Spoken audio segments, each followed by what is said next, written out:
Üdvözlöm, drága tündérbogár! Látom itt a nagy hőségben bírja a gyűrődést egy Kinetto koktéllal. Miből áll ez a Kinetto koktél? Ezt hadd lássuk, mi ez, hogy kell ezt elkészíteni.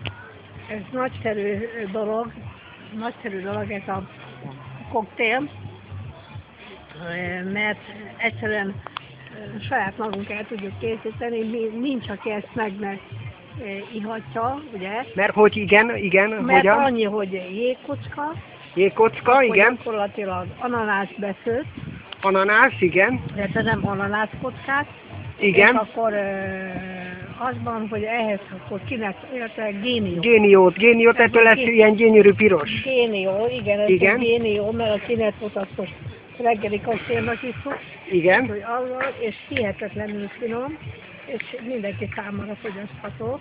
De lehet még utána tölteni, még utána tölthetünk egy kicsit, nem baj, hogyha kicsit oda a melltartó közé csúszik egy pár csöpp, attól még tüzesebb lesz a lány, igen.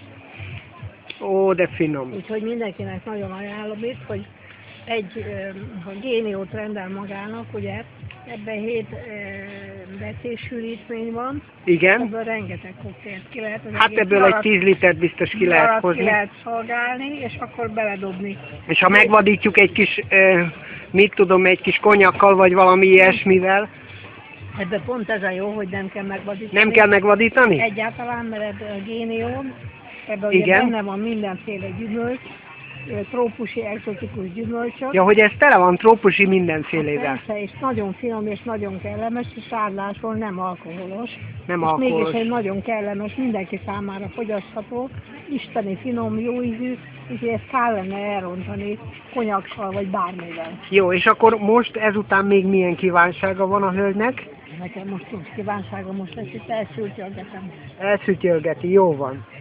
És akkor utána lehet menni a hűshabokba, mert itt ugye az afrikai hőség itt becsapott ide Magyarországra. Hát ez azt hiszem, hogy sokan kibírnák ezt egy héttel ezelőtt. Igen. Ugye még 15 fokban hidegen jöttünk föl, hogy úgy és mondjam. itt most nem tetszik fázni, ugye? Hát egyáltalán nem fázom. Jó, hát akkor további jó szürcsölést.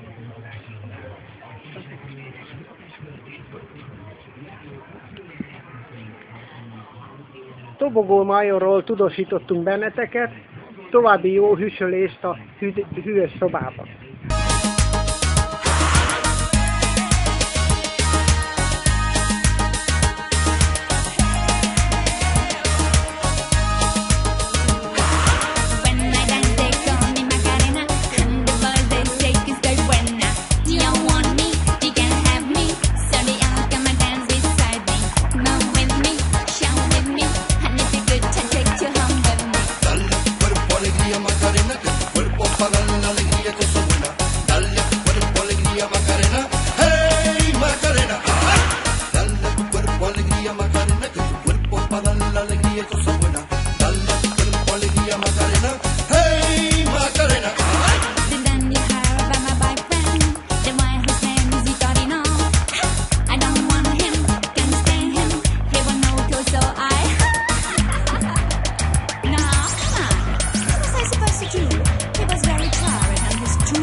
Macarena, que tu cuerpo para dar la alegría que eso buena.